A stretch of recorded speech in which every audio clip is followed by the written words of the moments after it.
Let's revisit the big story that the markets will be reacting to, the TCS story. It was an unusual second quarter. That's the word that we got from the TCS MD and CEO N. Chandrasekaran. In a conversation with our colleague Rima Tendulkar, he said that the BFSI sector, the financial sector, was facing softness in the margin growth. However, for the company continues to be robust. As you know, for us, Q2 is always the strongest of quarters. We typically do better in Q2 than what we start the year within Q1. But during the last quarter commentary, we said that there are macro events and we could expect some softness, is what we had said. But basically, if you look at the revenue performance, there are three things I would like to point out. We cautioned that the BFSI sector is facing some softness, and it played out as we had anticipated. So we grew 1.2% in BFSI. But there are two other things that happened. We had a very surprise postponement of deals in India to the extent of about 180 crores. The good news is that it's not gone away, it will come, and it will come in Q3. And with regard to retail, we saw some softness. Again, it's spread across multiple situations, largely in the UK, some in US. That also caused the retail to be having a degrowth of 3% sequentially. So it's unusual in all the three counts because usually BFSI retail both will have a sequential growth from Q1 to Q2. The retail revenues will also come because they are all very much baked in. They are all transformation engagements, some delays here and there. But some of it may not come in Q3, primarily because Q3 is seasonally a quarter in which retailers stay focused on holidays and execution in holidays and so on and so forth. Some of it may spill to Q4.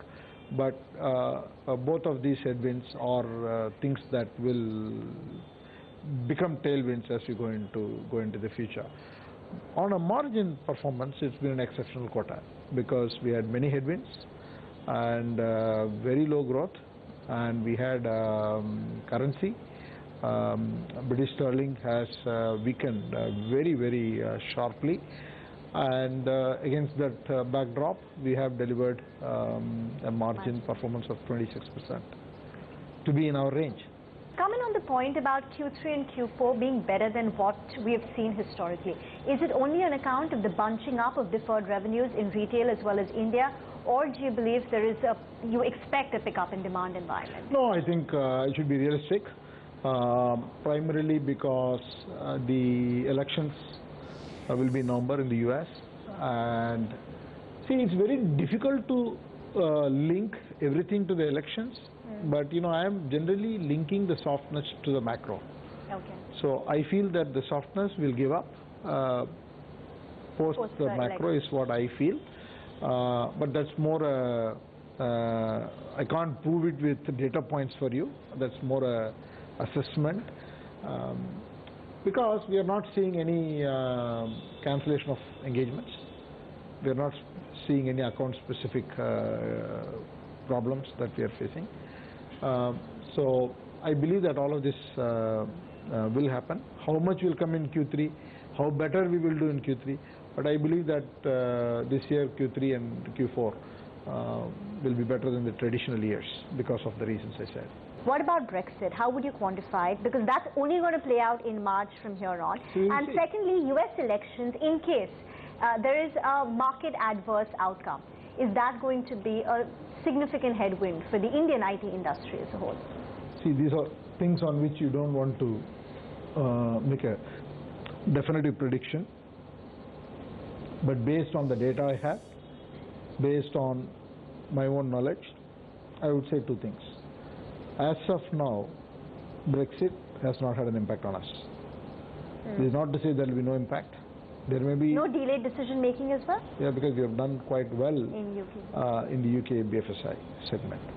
But UK we've had delays in the retail. I don't know whether I should connect that to Brexit. Logically, I cannot connect because these are all retailers within the UK market, right? So I cannot really connect that. But the thing about the US election is I personally believe technology and our IT ecosystem is extremely well integrated into the US market. So I personally believe that there cannot be any significant adverse effect.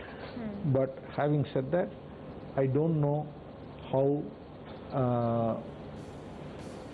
regulatory changes will play out. I really do not know. And if that plays out, we will see.